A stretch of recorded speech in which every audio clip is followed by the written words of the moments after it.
Sisi, ano na naman ba yung ginagawa mo? Ano na naman yung mga naiisip mong gawin sa sarili mo? Ha? Sabihin mo nga sa akin kung ano naman yung mga pauso mo na naman na yan.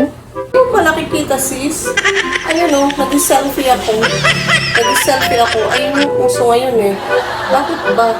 Panira ka naman ng trip ko. Anong klaseng trip at pauso na naman yan, sisi, ha? Paliwanag mo nga sa akin kung ano naman yan. Umupo ka nga rito. Ha? Para ipaliwanag mo sa akin at linawin mo sa akin kung ano naman yung pauso na yan. Nagsiselfie lang naman ako, sis eh.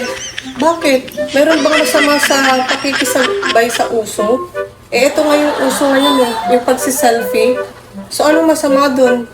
Trip naman namin to at saka ito naman yung uso ngayon. Bakit? Sino ba yung may sabi sa'yo na gusto namin yung kilikili mo? Ha? Sabihin mo nga sa akin kung sino yung may gusto sa kilikili mo at ipapabarangay ko. Ipapatawag ko ngayon mismo. Ha?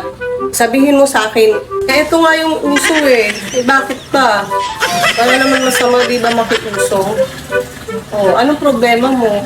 Eh paano kung uso din yung tumalon sa isang pinakamataas na building? Ha?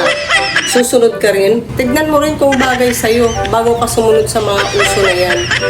Sisi, may magandang dahilan kung bakit hindi ka dapat nagpo-post ng kilikili mo sa social media, sa Facebook or sa Instagram man yan. Ha? Alam mo kung bakit? Bakit? Ano yung sis? Ano naman yung dahilan para hindi ko i-post yung kilikili ko sa social media? Sabihin mo nga sa akin, sis. Eh, mukha mo nga. Maasim ka. Kilikili mo pa kaya? Anong kabaliwan yun, sisi? Ha? Paki-explain. Love you. Sis naman eh. Para kang basher.